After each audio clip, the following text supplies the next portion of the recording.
Oi, primeira série, tudo bem? Olá, bom dia. Voltamos das nossas férias, né? Da nossa semana de descanso, da nossa semana de recesso aí.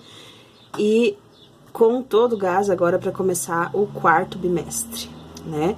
Então, nosso quarto bimestre agora nós iniciamos na unidade 4 do material de vocês, na apostila 4, né? Vocês já devem ter adquirido aí no decorrer desses últimos dias aí, tá?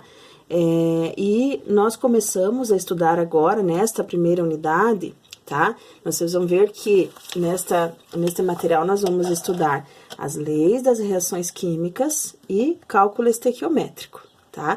Então, são dois conteúdos, dois assuntos aí bem... bastante importantes aí na área da química, né? Porque traz aí a questão de quantidades trabalhadas na química.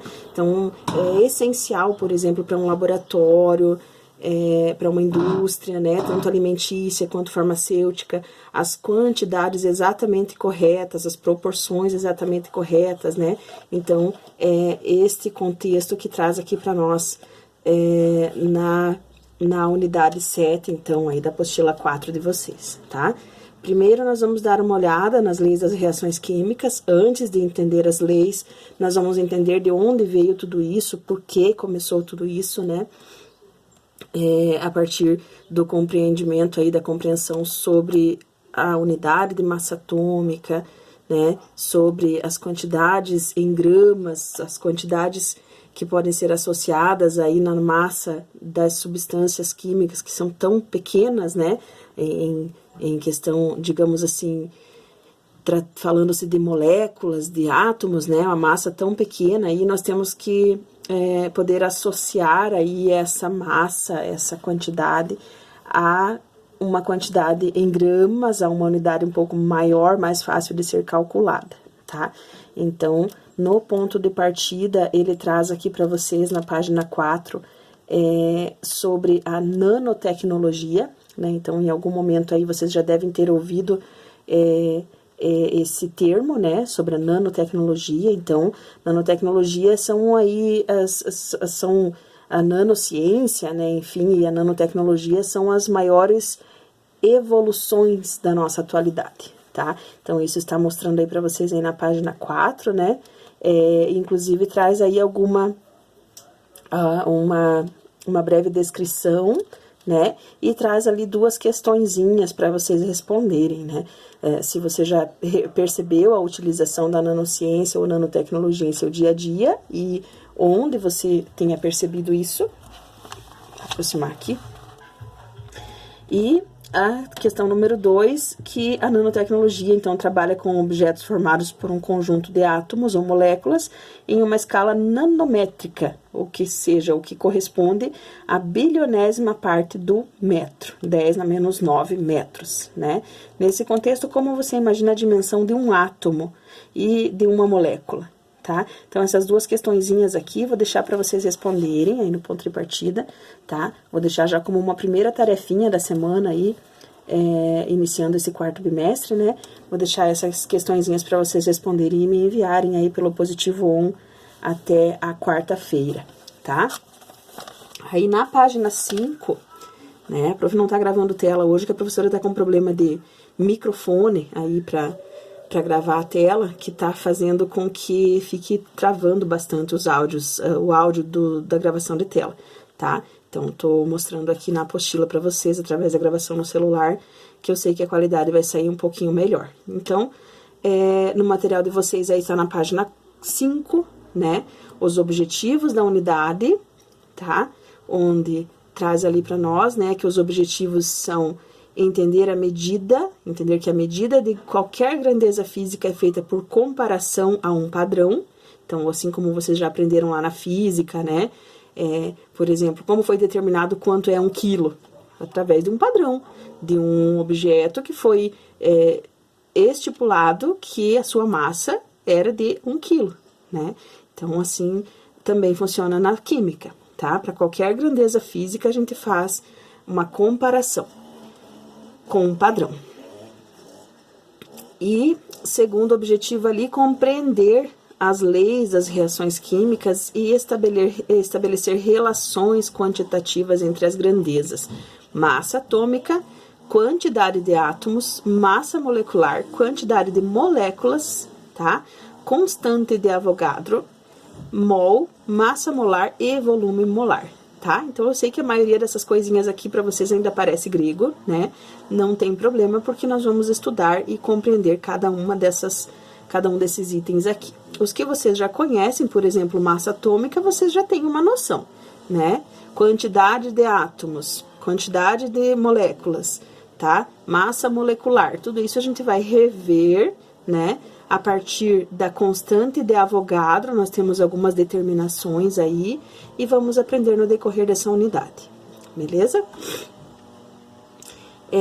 Então, aqui no primeiro parágrafo, já na página 5, ele está trazendo para vocês, né, que algumas mudanças sensíveis em alguma estrutura de matéria a nível nanométrico pode provocar alterações significativas nas propriedades químicas, né? Ou seja, aquilo que eu já falei para vocês inicialmente quando nós trabalhávamos lá, quando fizemos aí a balanceamento de equações, por exemplo, né? No balanceamento de equações você tem lá, por exemplo, a formação da molécula da água, H2 mais O2, formando H2O, né? Aí lembram que o nosso objetivo na hora de fazer o balanceamento era fazer com que o produto tivesse a mesma quantidade de átomos que tinha lá no reagente, né? Então, aí a gente olha assim, diz, aqui tem 2 hidrogênios, aqui tem 2 oxigênios, aqui só tem 1 oxigênio. O que eu posso fazer, prof? Eu posso chegar aqui e colocar um 2 aqui pro oxigênio que fica balanceado, fica tudo igual. Porém, o que acontece? Eu queria formação de molécula de água, H2O, certo? Quando eu tenho a formação de H2O2, eu tenho outra substância. Ou seja, a nível nanométrico, aumentamos apenas um átomo de oxigênio aqui e eu já não tenho mais a água, eu tenho peróxido de hidrogênio, ou seja, a água oxigenada, né? Então, aparentemente, só foi um átomo. É uma coisa que é insignificante em questão de massa, de quantidade, né? Porém, eu tenho outra substância, né? E aí, nas propriedades físicas, propriedades químicas da substância, elas são totalmente alteradas. Nós não podemos sobreviver tomando água oxigenada. Nós sobrevivemos tomando água, H2O, né? Então, é isso que traz para nós esse parágrafo inicial aqui, tá? Com o controle dessas mudanças, então, há a produção e desenvolvimento de novos materiais com propriedades nunca alcançadas. O aperfeiçoamento de balanças de precisão, por exemplo, permite que os limites de medição de massa sejam cada vez mais superados, exigindo um maior número de grandezas utilizadas para mensurá-las. Ou seja, se não é possível medir uma quantidade de uma certa substância, se não é possível medi-la em quilos, mede-se em gramas. Se não é possível medir em gramas, mede-se em miligramas, certo? E assim vai se reduzindo a quantidade, a unidade de medida, né? Para poder trabalhar com números maiores, com números inteiros mais possíveis de cálculo, mais passíveis de se fazer cálculo, né? Então, por isso que nós utilizamos, por exemplo, no momento de fazer cálculo com grandezas químicas, nós não utilizamos normalmente nem a grama, nós utilizamos as unidades de massa atômica, tá? Então, isso que traz aqui para nós na sequência, ok? Grandezas químicas, né? Parágrafo seguinte aí, ó, grandezas químicas. Para determinar a massa em sistemas químicos, foi necessário escolher um padrão, assim como o quilo que eu já mencionei lá no início do vídeo. Entre os vários padrões de massa atômica dos átomos selecionados, o hidrogênio foi o primeiro a ser analisado por ser o mais leve, tá? Então, isso aqui é bem importante que vocês ressaltem aí no material de vocês. O hidrogênio foi o primeiro elemento a ser testado, né? Utilizado aí como padrão. Por quê? Porque ele é mais leve que os demais, né? Então, ele foi o primeiro a ser utilizado. Com base na análise do hidrogênio, esperava-se que as massas atômicas dos demais elementos fossem números inteiros. Contudo, como isso não foi verificado, houve a necessidade de elaborar uma escala que considerasse o oxigênio como padrão de massa atômica, pelo fato dele formar compostos com a maioria dos elementos. Então, primeiramente foi utilizado o hidrogênio, né, como base, assim, digamos, para determinar a massa.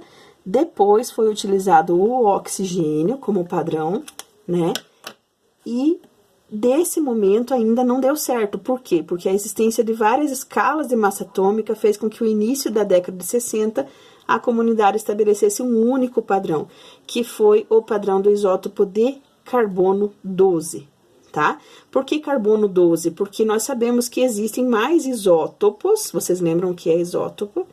Que é o mesmo elemento químico, porém com massas diferentes, né? Massas atômicas diferentes. Tá? Então, neste caso, foi utilizado o átomo de carbono como padrão, mas do carbono 12, e não do 13 ou do 14, que são isótopos também de carbono. Beleza? Lá na nossa tabela periódica, o elemento que aparece como base, né, como representativo ali do carbono, é o carbono 12, tá? Os dois isótopos que ele apresenta, que é o carbono 13 e o carbono 14, eles não aparecem na tabela periódica, porque eles não estão em maior quantidade na natureza, e sim o carbono 12. Então, a esse carbono foi atribuída a massa de 12, e a partir deste átomo de carbono foi utilizado, então, como um padrão, né, e encontrado, definido aí a massa dos outros átomos. Tá? Então, se menciona, podem ver que tem esse desenho aqui, né, ó, carbono 12, dividindo-se este átomo, né, representando este átomo aí como uma divisão em 12 partes iguais, tá? E aí, 1/12 desse átomo de carbono é uma unidade de massa atômica, tá? Significa, então, quando nós tivermos aí qualquer outro elemento, né, qualquer um outro elemento químico que nós queremos saber a massa, apareça lá massa 5, massa 29, massa 35, né? É referente a esta quantidade aqui. Digamos assim, o elemento que tem o número de massa 25. Quer dizer que ele tem 25 partezinhas iguais a essas aqui que o carbono tem, certo? Quanto que o carbono tem 12, no caso. Então, aqui a definição, né, do carbono como o átomo padrão para as unidades de massa atômica, tá? E aí, a partir daqui, nós passamos a estudar a massa atômica com uma outra visão, né? Onde nós já vamos poder associar também com a grama, com as outras unidades de massa, para poder trabalhar de forma mais aberta, mais ampla, certo? Então, na nossa próxima aula ao vivo, nós continuamos aqui a partir da massa atômica, tá? Onde nós vamos ampliar aí os conceitos, né? E aí, para quarta-feira, vocês me enviam, então, respondidas essas duas questõezinhas aí da página 4, ok? E aí, nós conversamos na nossa aula ao vivo aí mais para o final da semana. Beleza, gente? Um abração, bom retorno, boa semana de estudos, tá? E até a próxima aula.